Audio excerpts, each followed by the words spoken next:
ভাই, সবাইকে পার্ট 1 ভিডিওতে আমি আপলোড করেছি। আপনারা ভিডিওটা দেখবেন। এখন সন্ধ্যা প্রায় ৬টা, মাঝখানে মাগরিবের নামাজ আছে, ঈশা আছে। আমাকে ততক্ষণ পর্যন্ত আপনাদের শেয়ারগুলো অ্যানালাইসিস করতে হবে। তাহলে কি পরিমাণ ধকল যাবে আমার উপর দিয়ে এটা বুঝতে পাচ্ছেন। আপনারা ধৈর্য সহকারে ভিডিও দেখবেন। আমি কোনো নাম দিইনি।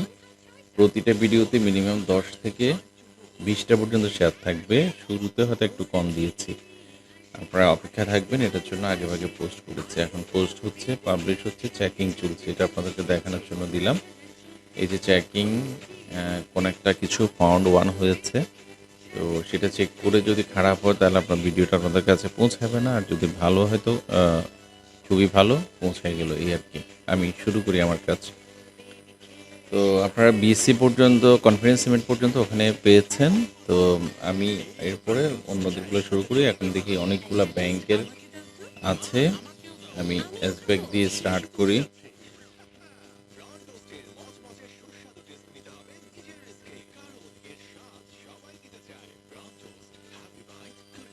দেখেন, আমরা ব্যাংকের যে আপনাদেরকে দিয়েছিলাম, ব্যাংক সেক্টর, আমি সেক্টরটা একটু দেখি, তাহলে আপনারা বুঝতে পারবেন। এই যে ওদিন আমি সেক্টরটা নিয়ে আলাপ করেছিলাম, সেক্টরের একটা সাপোর্ট এরিয়া আছে, জোন আছে। এখন আমরা দেখতে পাচ্ছি গতকালকে এই যে এখানে একটা ছোট সাপোর্ট ছিল, সেই সাপোর্টটারও টাচ করে কিছুটা নিচে নেমেছে। তো এটা অনেক বড় কিছু নয়, এটা একটা বড় ধরনের সাপোর্ট। সেই সাপোর্ট এরিয়াতে এসে পৌঁছে গেছে, এটা একটা ব্যাপার। ব্রেকআউটের পরে রিটেস্ট কিন্তু এভাবে করে আবার বাড়ে।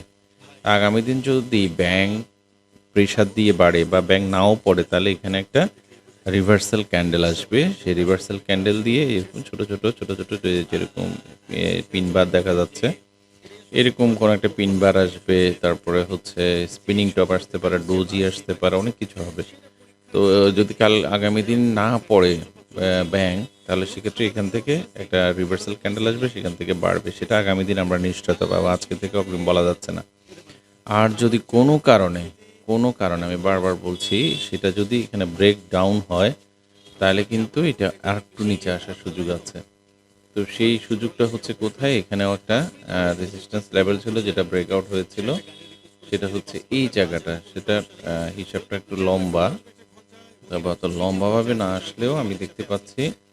আমি কি নির্দিষ্ট কোনো ক্যান্ডেলকে ধরে বা এখানে ফেয়ার ভ্যালু গ্যাপ খুঁজে অথবা অর্ডার ব্লক খুঁজে কিন্তু আমি দিচ্ছি না। আমি বড় ধরনের একটা সাপোর্ট এরিয়া খুঁজে দিচ্ছি, যেটা 15 থেকে 15.50 পয়েন্টস পর্যন্ত চলে আসার সুযোগ আছে। তবে মার্কেটও যদি একটা সাপোর্ট ইন্ডেক্স আমি দিয়েছি, অ্যানালাইসিস ইন্ডেক্স কিন্তু একটা সাপোর্ট এরিয়াতে এসছে, ব্যাংকও সাপোর্ট এরিয়াতে আছে। সব কিছু মিলিয়ে মার্কেট আগামী দিন পজিটিভ হওয়ার কিন্তু প্রচণ্ড সুযোগ আছে। তো এখানে যদি আমরা ইয়ের মতো একটা ট্রেন্ড লাইন ড্র করি, এই কী বলে আমাদের ইন্ডেক্সের মতো, তাহলে কিন্তু এটা একটা ভয় জাগানো একটা ব্যাপার আছে ব্যাংকের ক্ষেত্রে। Bank trend line break down হয়ে গেছে অলরেডি। তো সেই ক্ষেত্রে যদি কোনো ধরনের অকারেন্স ঘটে, আপনাদের হাতে যদি ব্যাংকগুলো থেকে থাকে, আগামী দিন যদি এখানে কোনো রিভার্সাল ক্যান্ডেল না আসে, তাহলে আপনারা কিন্তু ব্যাংক থেকে একবার নেমে পড়ে যেতে হবে। কিন্তু এখানে পড়লে আবারও 3টা ক্যান্ডেল হবে, সেখানে হয়তো আপনাদের 10-15% ল্যাসও হয়ে যেতে পারে। এই কারণে আমি জায়গাটাতে এসেছি। এখন চলুন আপনাদের শেয়ারগুলো দেখি। একটা শেয়ার দেখলাম, আমার মনে হয় ব্যাংকের শেয়ার সম্বন্ধে আপনাদের একটা ধারণা পেয়ে যাবেন। হুবহু প্রত্যেকটা শেয়ারে, মানে ব্যাংকের শেয়ারে যে ধরনের ক্যান্ডেল, ব্যাংক সেক্টরে কিন্তু একই রকম ক্যান্ডেল। তাহলে একই রকম ক্যান্ডেলটা কেন এসছে সেটা একটা আমরা চেক করি। আমরা দেখলাম যে এসব্যাকের একটা বড় রেসিস্ট্যান্স এরিয়া আছে, যেখানে ডবল টপ, ট্রিপল টপ বলা যেতে পারে আমরা। তারপরে 4টা টপ পর্যন্ত আছে।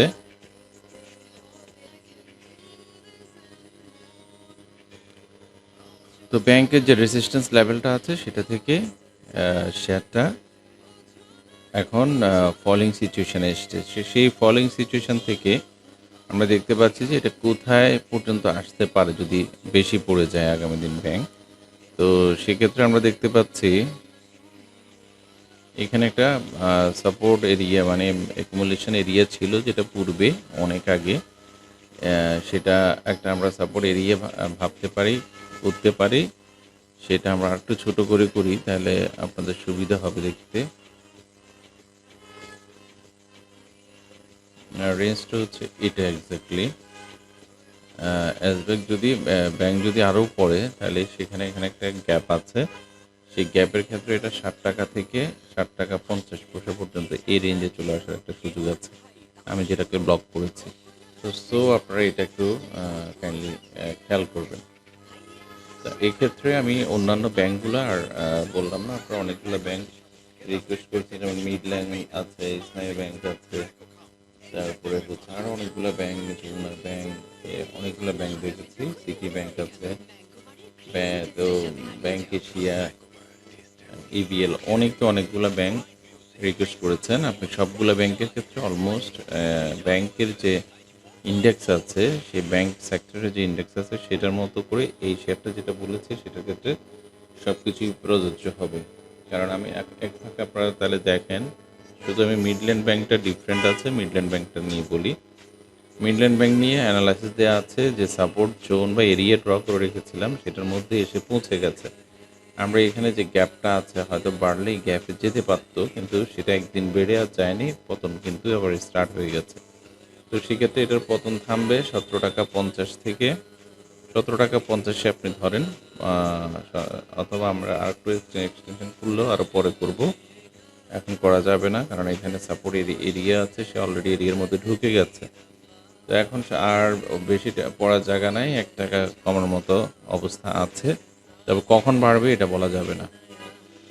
এটা হচ্ছে মিডল্যান্ড ব্যাংকের ক্ষেত্রে কতটা প্রযোজ্য। আর অন্যান্য ব্যাংকগুলো দেখেন অলমোস্ট সেম, যেমন আমরা সিটি ব্যাংক দেখছি, যেমন কীভাবে পড়ছে। যদি আপনারা সাপোর্ট চান, সাপোর্ট এরিয়াটা হচ্ছে এটা 23 টাকা, তবে আমি যে কথাগুলো বলেছি সেটা যদি ভাঙে তাহলে কিন্তু একটু ডিফারেন্ট হিসাব হবে। আমরা ইভিএলটা দেখি, এখানে একইভাবে 3টা ক্যান্ডেল পড়ছে যে বড় গ্যাপ দিয়ে স্ট্রেটলি উঠেছে। সেই স্ট্রেটলি উঠা শেয়ারগুলোর ক্ষেত্রে আমি সবসময় বলি যে শেয়ারগুলো 90 ডিগ্রি অ্যাঙ্গেলে উঠে সেগুলো কিন্তু 45 ডিগ্রি অ্যাঙ্গেলে বাড়ে। তো 45 ডিগ্রি অ্যাঙ্গেলে বাড়লেও 90, আমরা যদি এই চ্যানেলটাও হিসাব করি তাহলে ইভিএল কিন্তু প্রায় এখানে চলে আসে 24-25 টাকা। এই রেঞ্জটাকে যদি টাচ করতে চায় তো সেক্ষেত্রে 24-25 টাকা পর্যন্ত অপেক্ষা করতে হবে। এই ছোটো ছোটো কাজগুলো আপনারা নিজেরাও কিন্তু করে নিতে পারেন যদি ছোটোখাটো অ্যানালাইসিস জানেন। আমরা কখন ভিডিও দিব সেদিকে মুখ চেয়ে আসলে বসে থাকার এখন সময় নেই আসলে, এগুলো আপনারা নিজেরা শিখে নিতে হবে কিন্তু এগুলো আস্তে আস্তে। তারপরে হচ্ছে যমুনা ব্যাংক, যমুনা ব্যাংকের একটা বড় ধরনের সাপোর্ট আছে, এই হলো ওর সাপোর্ট এরিয়া। আমরা যদি হিসাব করি এটা 19 টাকা 60 থেকে 20 টাকা পর্যন্ত আসার জায়গা আছে, আরও 80 পয়সা পড়ার মতো সুযোগ আছে। তো সেক্ষেত্রে আমি ব্যাংক নিয়ে যেগুলো বললাম কথা কিন্তু একই রকমই হবে। এরপরে হচ্ছে বাঙ্গাস। আর ব্যাংকের ক্ষেত্রে যেটা বললাম, আর লোপিডের ক্ষেত্রে পুরোটাই ভিন্ন, যেমন জেমিনি সিফুড অ্যানালাইসিস করেছি, মন্নু সিরামিক করেছে, এখন বঙ্গস দেখতে পাচ্ছি। এগুলো কিন্তু খারাপ মার্কেটে ভলিউম সহ ক্যান্ডেলটা আমরা আপের দিকে দেখতে পাচ্ছি, যদিও এগুলোর ক্যান্ডেলগুলো এমনি রেগুলার থাকে, সবসময় ইয়ে থাকে না। আমি শুধু এটা রেসিস্ট্যান্স লেভেলটা বলে দিচ্ছি, এগুলো যেহেতু আপ ট্রেন্ডি শেয়ার, ইন্ডেক্স পড়লেও এগুলো বাড়বে। তো সেক্ষেত্রে 133 টাকা থেকে 33 টাকা পর্যন্ত একটা রেসিস্ট্যান্স আছে, সেই রেসিস্ট্যান্সের হিসাবটা করে তারপর এটা হয়তো ক্ষান্ত হবে, যেহেতু ভলিউমও বেশ ভালো। আরডি4ও কিন্তু একই তালিকায় ছিল এতদিন, কিন্তু ইদানিং আরডি4টা আর বাড়তে পারছে না। আরডি4 অ্যানালাইসিস আছে, আমি যে অ্যানালাইসিসটা দিয়েছি সেভাবে কিন্তু এখনও আগে বলা আছে, এর আগের 2-3টে ভিডিওতে আপনারা দেখবেন আরডি4 নিয়ে বলা আছে। আরডি4 সাপোর্ট লেভেল কিন্তু এখন 22 টাকা 60 পয়সা, আরও 1 টাকার নিচে আসার সুযোগ আছে, সেখান থেকে বাড়বে। নর্মালি কিন্তু একটা সাপোর্ট এরিয়াতে আছে, সাপোর্ট তৈরি করা আছে। তো সেক্ষেত্রে এই সাপোর্টটা অতটুকু অ্যাক্টিভ হবে না যদি ইন্ডেক্স না বাড়ে, সেক্ষেত্রে 22 টাকা 70 পর্যন্ত চলে আসার সম্ভাবনা আছে।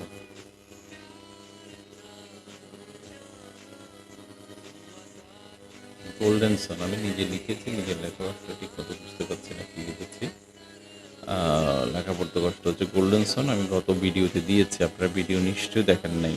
আমাকে আসলে টাকাইয়েন না আপনারা ভাই, আমি নাহলে এত অ্যানালাইসিসগুলো করা থাকতো না। সবসময় তো একই কথা বলা যাবে না, ভিডিওতে একই রকম কথা বলা আছে। অলরেডি সেই সাপোর্ট এরিয়াতে এসছে। এই যে ট্রেন লাইনটা ড্র করেছি এটা টাচ করে আবার বাড়বে, আর যদি টাচ না করে বাড়ে সেক্ষেত্রে যদি থেকে থাকে আপনার কাছে হোল্ডে থাকে, সেটা আপনি অবশ্যই স্টপ লস দিবেন শেয়ারগুলোতে।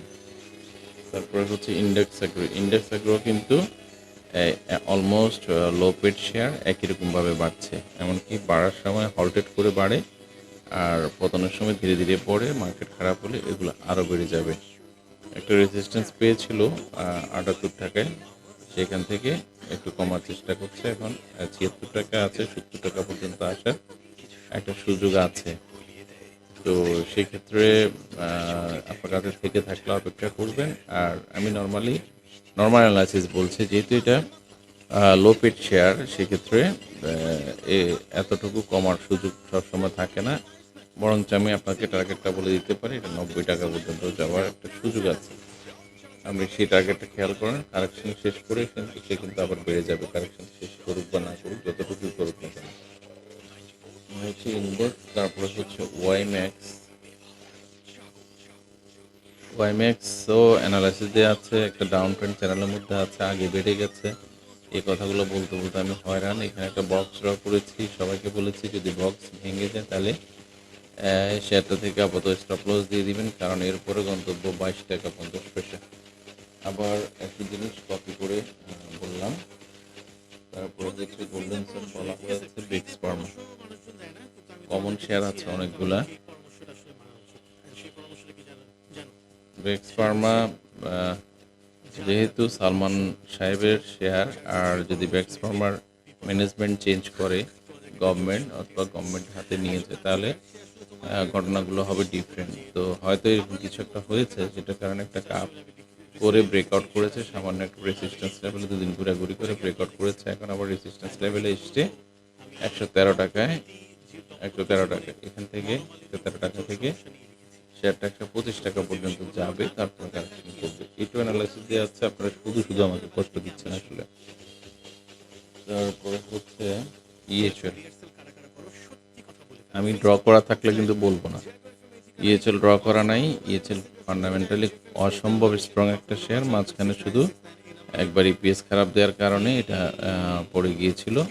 সেই পড়া থেকে অলরেডি বেরিয়ে গেছে, এটা লম্বা একটা পতন ছিল, সেই পতন থেকে শেয়ারটা বেরিয়েছে। এখন এই শেয়ারের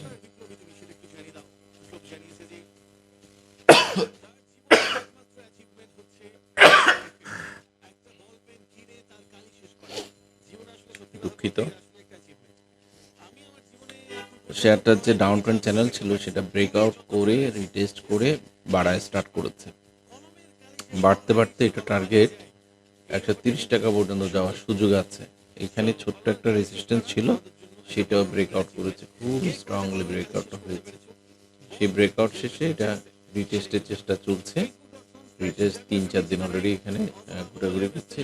যেহেতু ভলিউম উইক, সো এটা উপরের দিকে চলে যাবে, এই সম্ভাবনা ব্যাপক। বিএসসির ক্ষেত্রে আমি একটু দেখি, বিএসসির অ্যানালাইসিস দেওয়া আছে, আপনারা বিএসসিটা অ্যানালাইসিস একটাকে করেছিলেন।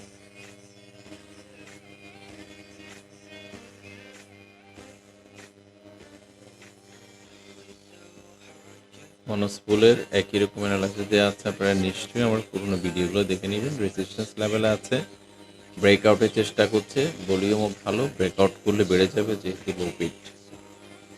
তারপরে হচ্ছে এপিক্স টেনারি,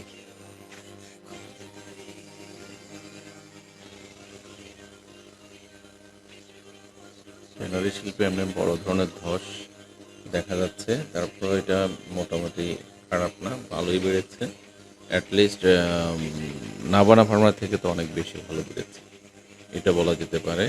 তো একটা ভালো সাপোর্ট রিটেস্ট করে একটা ভালো সাপোর্ট এরিয়াতে এসেই কিন্তু আবার বাড়ার চেষ্টা করছে, ভলিউমও নেওয়ার চেষ্টা করছে। আগামী দিন যদি ভলিউম বাড়ে তাহলে সেক্ষেত্রে এপেক্স টেনারি উপরের দিকে চলে যাবে। বিচেচারি নিয়ে তাও আমার ভিডিও দেওয়া আছে। বিচেচারি আপনারা কষ্ট করে দেখে নেবেন। এখানে অনেকবার ড্র করা আছে, একবার দুইবার না, অনেকবার বলেছি। সেটা হচ্ছে এখন শেয়ারটা চলে আসছে 46 টাকা 10 পয়সা ক্লোজ করেছে। সে এখানে একটা ফেয়ার ভ্যালু গ্যাপে এসে দাঁড়িয়েছে। এই গ্যাপ থেকে যদি না টেকে সর্বনিম্ন সে 43 বা 44 টাকা পর্যন্ত আসতে পারে, সর্বোচ্চ বললাম এটা। এরপরে কিন্তু শেয়ারটার দাম বাড়বে। তারপরে হচ্ছে সাই পাওয়ার নিয়ে একজনে বলেছিলেন,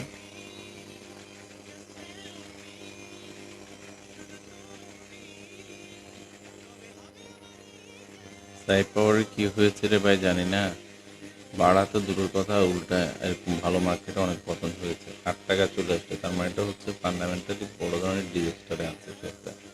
এটা ফান্ডামেন্টাল চেক করা ছাড়া আসলে আমি কিছু বলতে পারবো না। তবে একটা একটা সাপোর্ট থেকে বেড়ে আর একটা সাপোর্টে এসছে। এই সাপোর্ট যদি ভেঙে যায় তাহলে গন্তব্য তো অসীম। এটা যেহেতু তত্তর করে পড়ছে, এখান থেকে বাড়ার একটা ভয়ঙ্কর সুযোগ রয়ে গেছে। সেটা হচ্ছে এখানে 3 দিন ধরে একই জায়গায় আছে, এমনকি গ্রিন ক্যান্ডেল করেছে। এখান থেকে যদি বাড়ায় স্টার্ট করে, শেয়ারটা যদি কারো কাছে থেকে থাকে, আপনাদের কাছে যদি থেকে থাকে, না কেনা থাকে, তাহলে কিন্তু এই 8 টাকা পার করলে একবার আপনারা অ্যাভারেজ করে নিন। এটা সম্বন্ধে আর কিছু বলা যাবে না। তারপরে হচ্ছে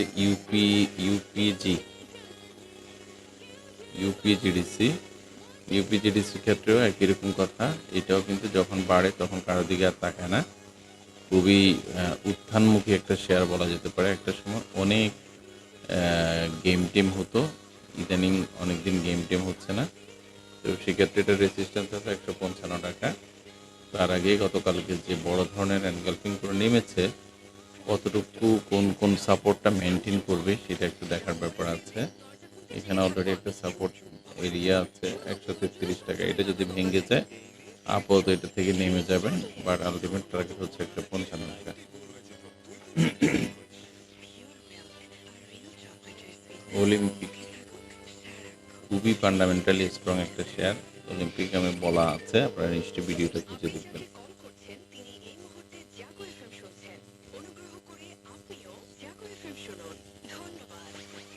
অ্যাক্টিভ ফাইন জেড গ্রুপ থেকে বেরিয়েছে কিনা আমি জানি না, যে অনেকগুলো জিনিস চেক করতে হবে। তবে একটা কথা বলতে পারবো যে এটার মোটামুটি যে পতন ছিল, দীর্ঘমেয়াদী পতন বা সাইডওয়েজ মুভমেন্ট, সবগুলো শেষ করেছে। কারণ এটা লোয়ার হাই করে, এই যে লোয়ার হাই করেছে, এই লো এই হাই, এই লোয়ার হাই করে উঠছে। এখন শুধু একটা হায়ার হাই করতে পারলেই এটা আর পিছনে ফিরে তাকাবে না। যেমন এই হাইটা আছে, এই হাইটা ব্রেকআউট করলেই এটার অসীম গন্তব্য। তো হঠাৎ করে যেহেতু বড় ভলিউম হয়েছে, আমার মনে হচ্ছে এটাতে কোনো একটা সাসপেকশন করা যাচ্ছে যে ভালো কিছু একটা ঘটতে যাচ্ছে। যার কাছে আছে সে সৌভাগ্যবান হবেন আশা করছি। কর্ণফুলি বেশ তত্তর করে উঠেছে, এখন বড় বড় ধরনের পতন হচ্ছে, বড় ক্যান্ডেল দিয়ে পড়ছে। তো সেক্ষেত্রে এটার একটা নির্ধারিত গন্তব্য তো অবশ্য থাকবে। সেই গন্তব্যটা আমরা যদি বলতে চাই, সেটা হচ্ছে এখন 30 টাকা 60, 28 টাকা 50 পর্যন্ত আসার একটা সুযোগ আছে। 28 টাকা এসে তারপরে শেয়ারটা নতুন করে আবার বাড়ার চেষ্টা করবে। এনপলি এগুলা কি পরিমাণ যে বাড়ছে এই খারাপ মার্কেটে, এটা আপনারা নিজেরাই জানেন। তো আমাকে শুধু শুধু কষ্ট দেন। এটাও ফান্ডামেন্টালি স্ট্রং একটা শেয়ার, লো পিটে হলেও খুবই এনপলি ভালো একটা শেয়ার। তো সেক্ষেত্রে হোল্ডিংসে থাকলে আমার মনে হয় না ক্ষতিগ্রস্ত হবেন, কারণ অলরেডি কার্ভ হ্যান্ডেল সব কমপ্লিট করেছে, ব্রেকআউটও করার পথে ছিল। গতকালকে একটু পড়ে গেছে, একটু কি যা ব্রেকআউট করতে পারলে অনেক দূর যাবে। আদারওয়াইজ এটা সাপোর্ট লেভেল হচ্ছে 30 টাকা। 30 টাকা ভেঙে গেলে অন্য ধরনের চিন্তা। তারপরে হচ্ছে ব্যাট বিসি নিয়ে অনেকে জানতে চেয়েছেন, আমি ব্যাট বিসিটা বলে ফেলি। ব্যাট বিসি কয়েকদিন আগে 3টা হলটেক মেরে উপরে উঠেছিল, যদিও ইপিএস খারাপের কারণে এটা পড়েছে। পড়ার পরেও কিন্তু ভলিউমটি 2 দিন বেড়ে সবার প্রত্যাশা তৈরি করেছে। যেহেতু একটা দীর্ঘমেয়াদী ইপিএস খারাপ হয়েছে, এটা পতনমুখী থাকবে, একটু বলতে পারি আপের সম্ভাবনা অনেক কম। স্টাইল ক্রাফটটা আমার কিন্তু অ্যানালাইসিস দেওয়া আছে, এটাও লো পেড শেয়ার। আপনারা যদি শেয়ারটা থেকে থাকে অবশ্যই আপনি শেয়ারটা হোল্ড করে থাকবেন, কারণ এটা রেসিস্ট্যান্সগুলোকে সুন্দর করে মেনটেন করে উপরের দিকে যাচ্ছে। এখন শুধু এই রেসিস্ট্যান্সটা ব্রেকআউট করতে পারলে এটার গন্তব্য একটা অসীমের দিকে যাবে, কারণ অলরেডি একটা রেসিস্ট্যান্স আমি এদিক থেকে ড্র করলাম, দেখলাম 80 টাকার রেসিস্ট্যান্সটা টাচ করে কারেকশন করে ফেলেছে অলরেডি। কারেকশন যাওয়ার হয়ে গতকালকে কিন্তু বড় ভলিউমও দিয়ে ফেলেছে, বড় ক্যান্ডেল দিয়ে বড় ভলিউম, মানে এক কথা অন্যরকম একটা বিষয়। তো যার কাছে আছে সে সোনায় সোহাগা হবে, সে ভালো একটা জায়গায় থেকে এখন এটা বাড়ার চেষ্টা করছে। শেয়ারটা নিয়ে আমি অনেক বিষয় আশাবাদী। তারপরে হচ্ছে ওরিয়ন ফার্মা।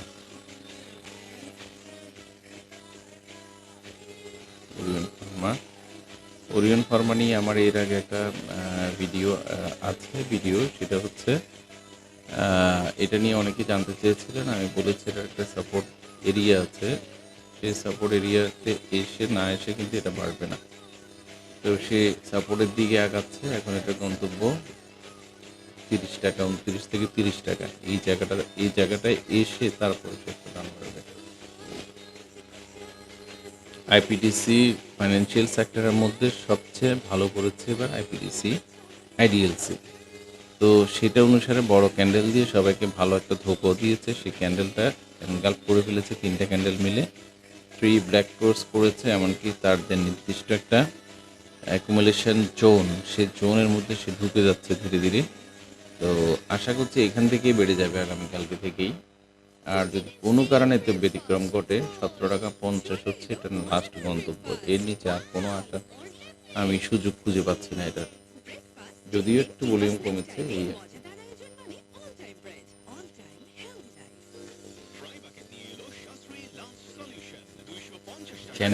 জ্যানেক্সিল বাই জেড ক্যাটাগরির শেয়ার, যে কারণে পাবলিক এটাতে ইন করে না। ইন না করলে, কারণ 3 দিনের পাকবে শেয়ারটা, সেটার কারণে ইন করতে চায় না। তো আমরা ওই দিনও আপনাদেরকে দেখিয়েছিলাম চ্যানেল ব্রেকডাউন করেছে, পরের দিন একটু আশা দেখালেও আবারও কিন্তু সাপোর্ট লেভেলে চলে আসছে। আগামীকালকে যদি না বাড়ে এটার গন্তব্য অনেক খারাপ হবে।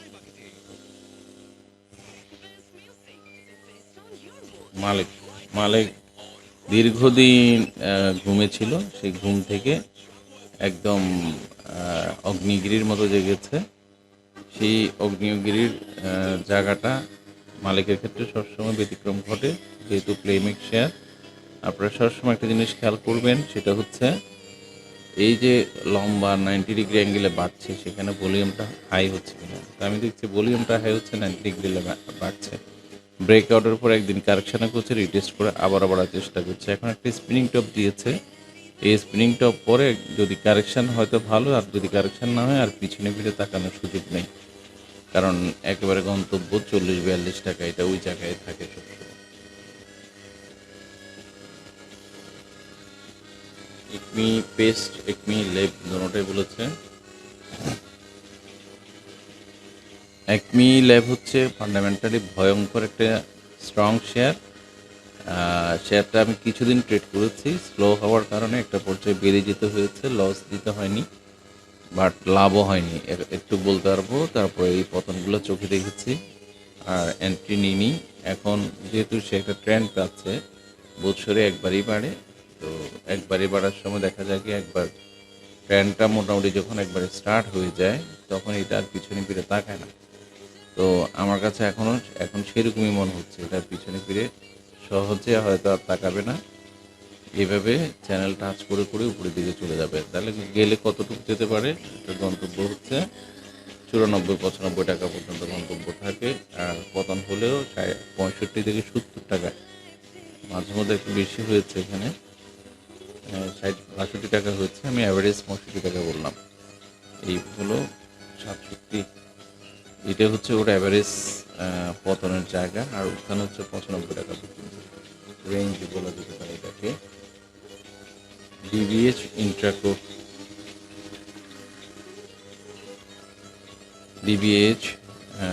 একটু আগে যেটা বললাম আইডিএলসি, ডিবিএইচ, আইপিডিসি, এগুলা মোটামুটি ফান্ডামেন্টালি খুবই ভালো করেছে, যেটার কারণে একটা ভালো র্যালি হয়েছে।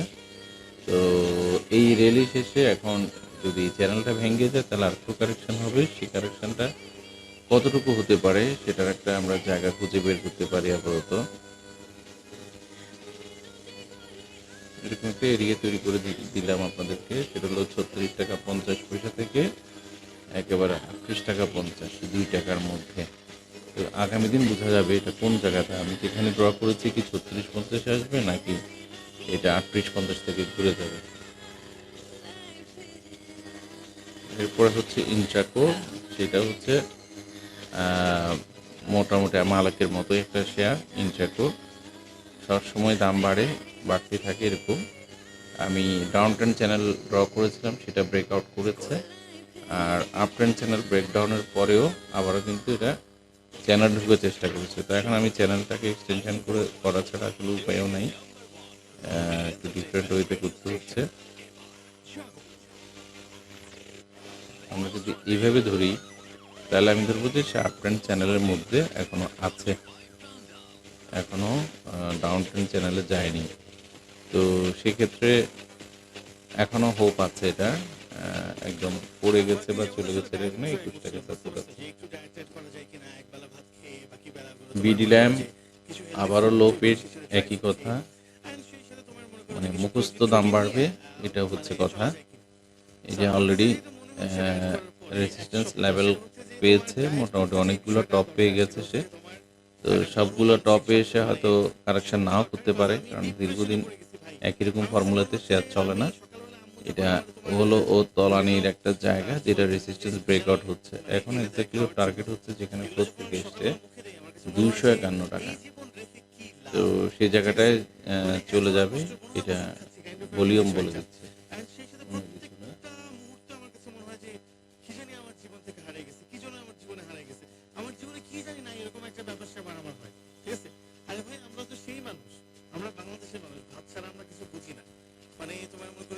রহিমা ফুড এক্স্যাক্টলি সন্ধ্যা হয়ে গেছে, লাইট দিতে হবে, আমি চোখেও দেখতে পাচ্ছিলাম না। রহিমা ফুড নিয়ে অনেকগুলো অ্যানালাইসিস আছে। এটা অনেকটা বলা যেতে পারে আমারই আইটেম। আমার টার্গেট ছিল যেখানে, সেই টার্গেট থেকে অলরেডি আমরা একবার করে নেমে গেছি। আমাদের এন্ট্রি জায়গাটা আপনাদেরকে দেখালাম 82 টাকা, এক্সিট এক্স্যাক্টলি 155 হলেও আমরা কিন্তু 50-এর মধ্যে মোটামুটি আমাদের থেকে শেয়ারগুলো হাতিয়ে নিয়ে গেছে। এই হচ্ছে টোটাল ব্যাপার। তো এখন আবারও ব্রেকআউট হয়েছে। সেই ব্রেকআউট থেকে যে ক্যান্ডেল হয়েছে বা যে ব্রেকআউট হয়েছে, এখান থেকে যদি রিটেস্ট না করে তাহলে এর নেক্সট গন্তব্য কিন্তু 217-18 টাকা।